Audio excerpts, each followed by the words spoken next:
We're going to talk about how to get out of entrepreneur survival mode.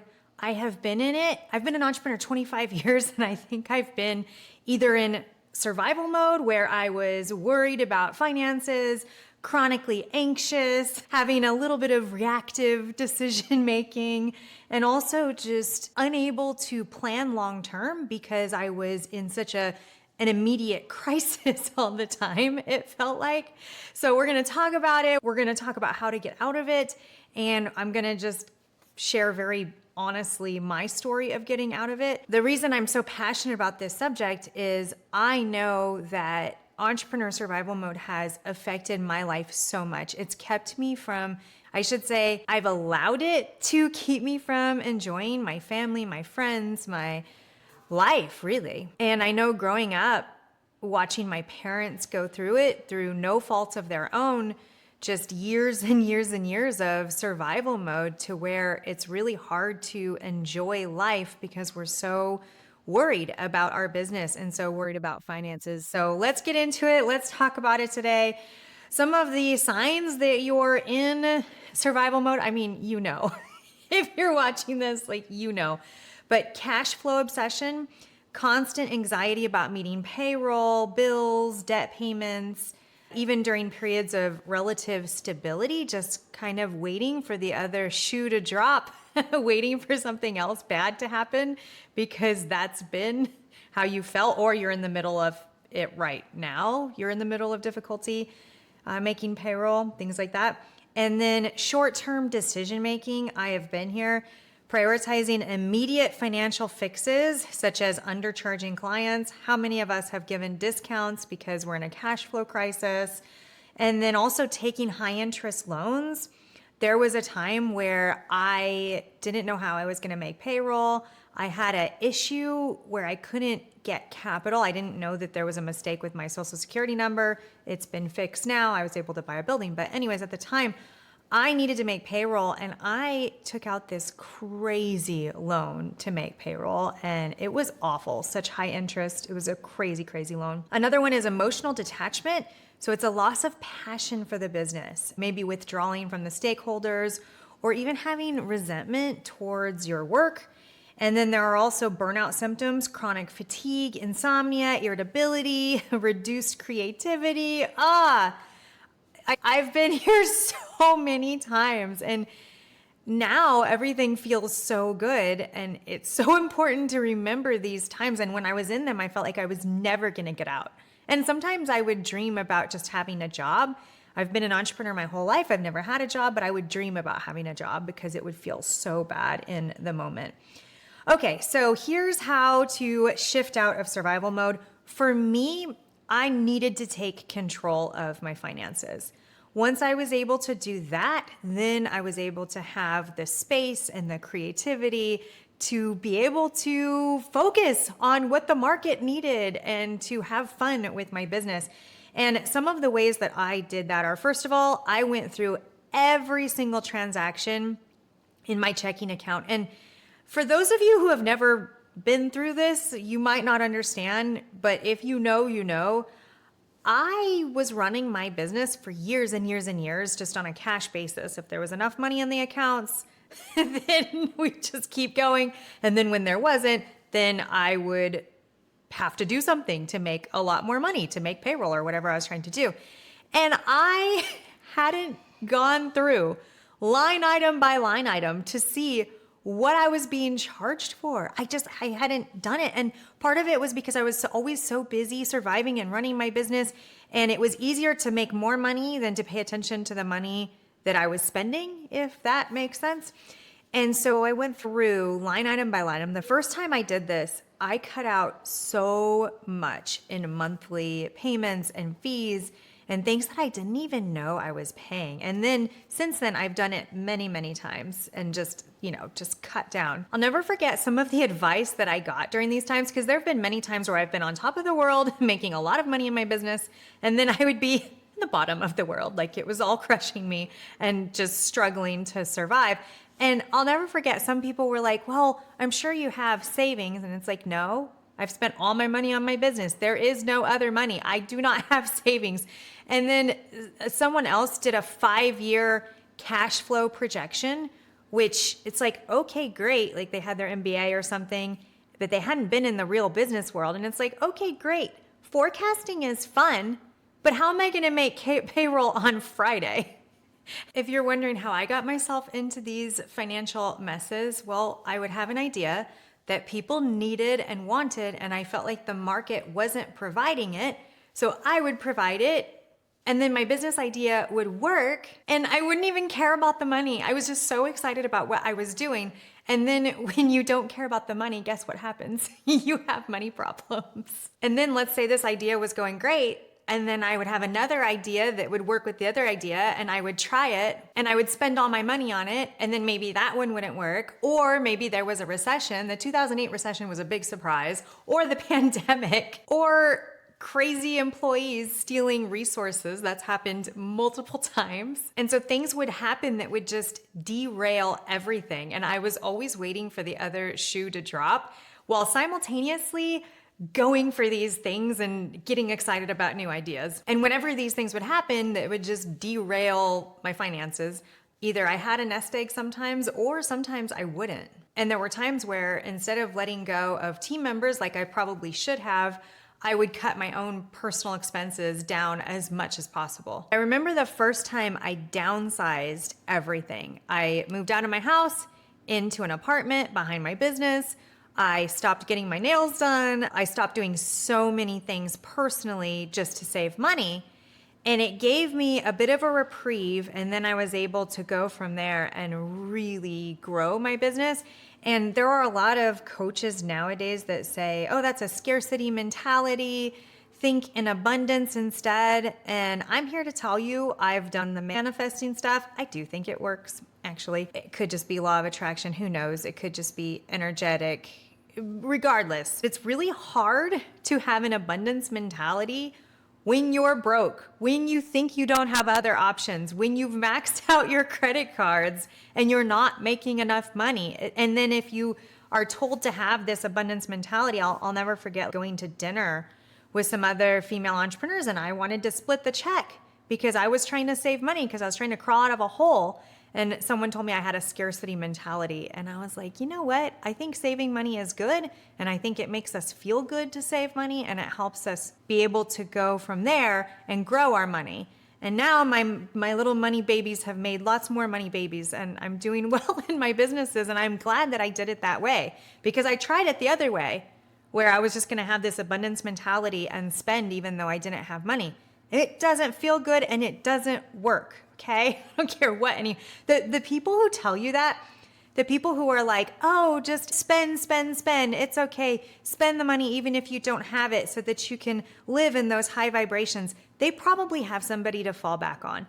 I never have. I've always been taking care of myself. I don't have a husband that I'm relying on, that he's the one that pays the bills and then I just get to have this little fun entrepreneur thing. Not that there's anything wrong with that, but I'm just saying that when somebody says something to you and it doesn't feel good, it's probably because it doesn't apply to you. And maybe it applies to them because they have other options, or maybe they have parents that are rich, or maybe they have a bunch of savings. Maybe they have their retirement all figured out. Well, I've always been the girl who didn't have anything figured out because I was always just growing my businesses and I was always doing it by myself. I never had backing. I was always a bootstrapper. Okay. Getting off of my soapbox, but maybe you needed to hear that. I would have loved to hear this when I was going through all of my financial problems back in the day. I would have loved to hear this. So anyways, I cut down my spending, went line item by line item, personally and in the business, took out all of the things that weren't needed. And then I had the space and the runway to come up with a new program that people needed. And that's the most important part, is give yourself the space to use your creativity. You're an entrepreneur for a reason. It's because you have great ideas. It's because you provide things that people need.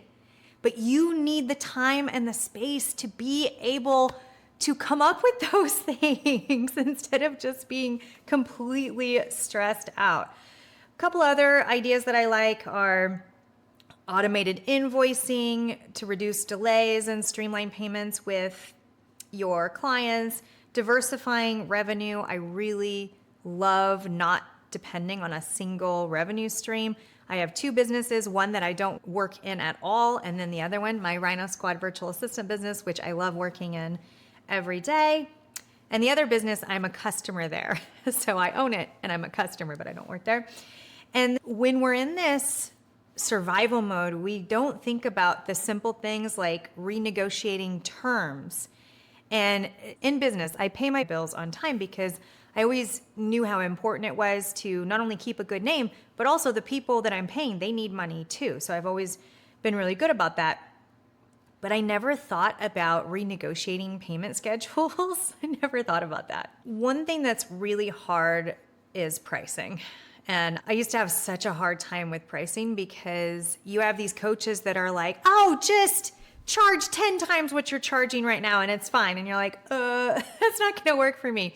And then like in the real world, I remember being a business mentor and we were told to coach our clients and how to help them raise prices. And this one business raised their prices, followed everything that they were told to do to the letter. They had a great service. They lost most of their customers and ended up shutting down. And so I've seen it not work in the real world to just raise your prices.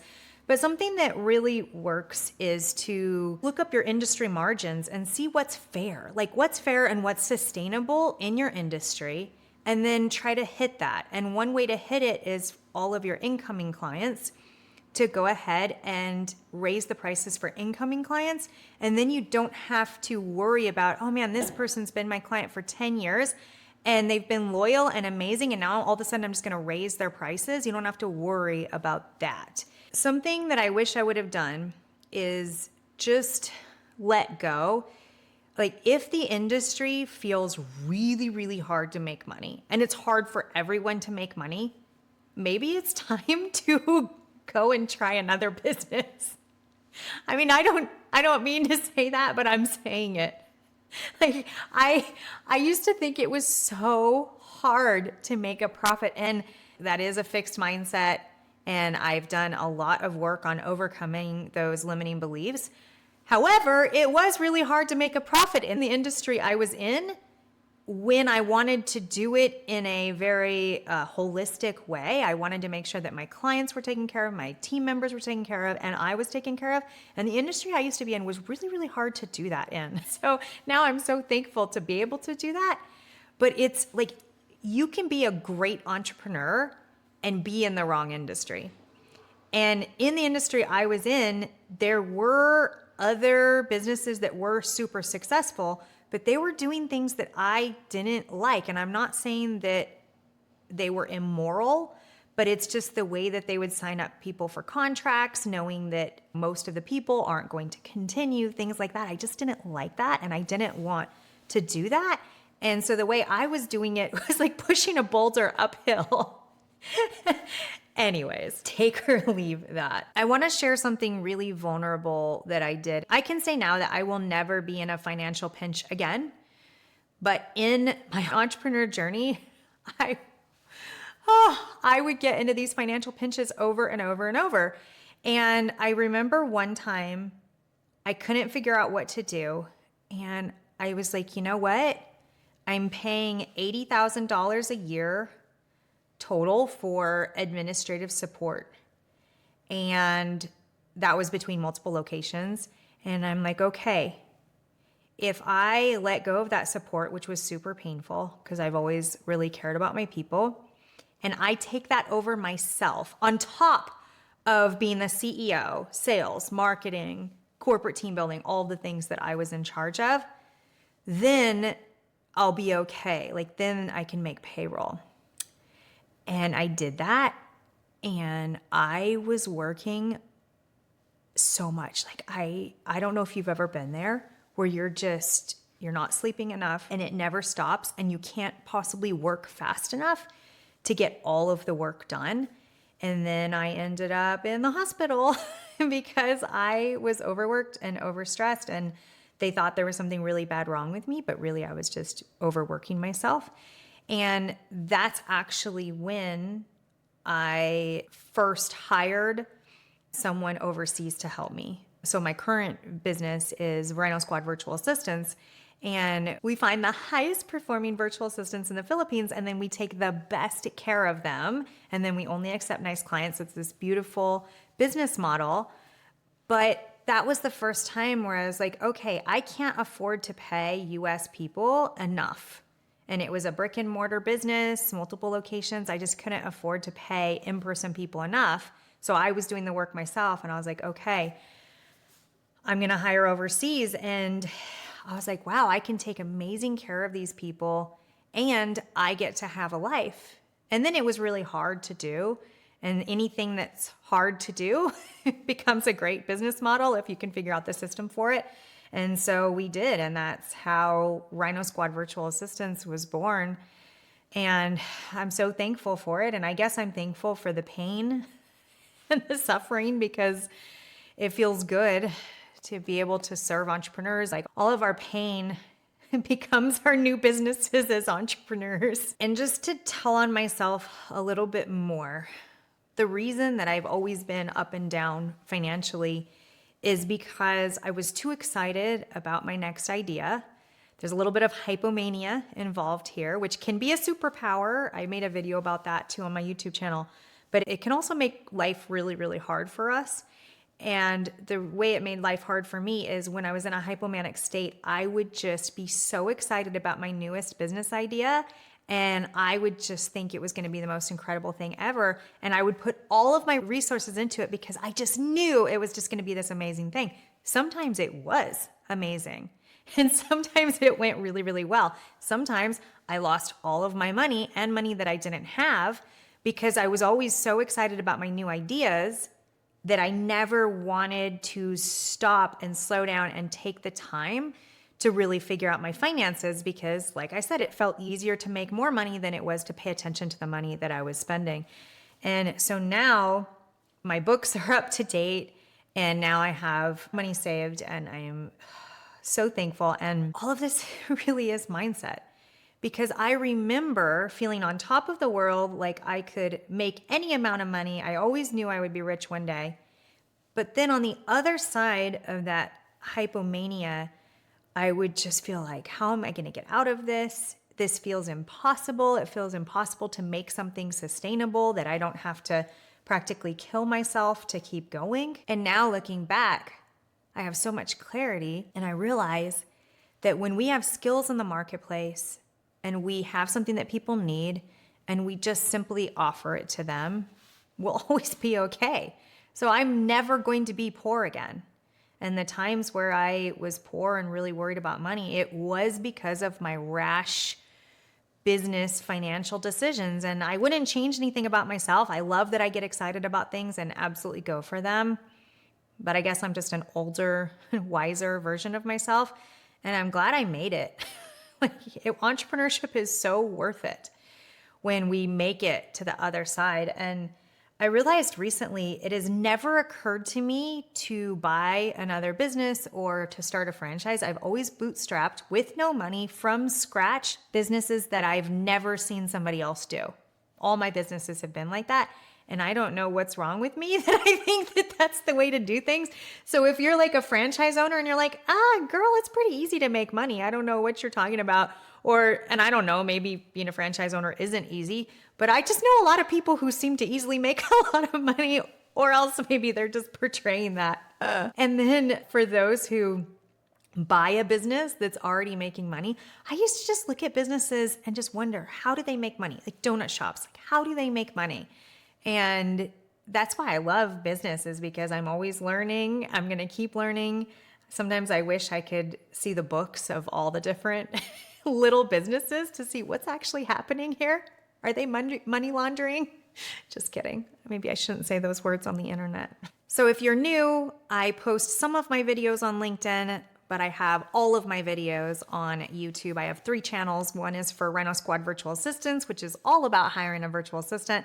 Then I have my entrepreneur channel, which are videos like this where I share very vulnerably things about business that I wish somebody would have shared with me. And then I have my personal growth channel where I just kind of talk about how I'm growing personally, which is a non-stop effort. I would love to see you there on any of those channels. I would also love to hear how you're doing. If you have any business questions or anything you've been struggling with, I'll see if I can be helpful. I do love to be helpful. And then, of course, if you ever want to brainstorm hiring a virtual assistant, I am your girl.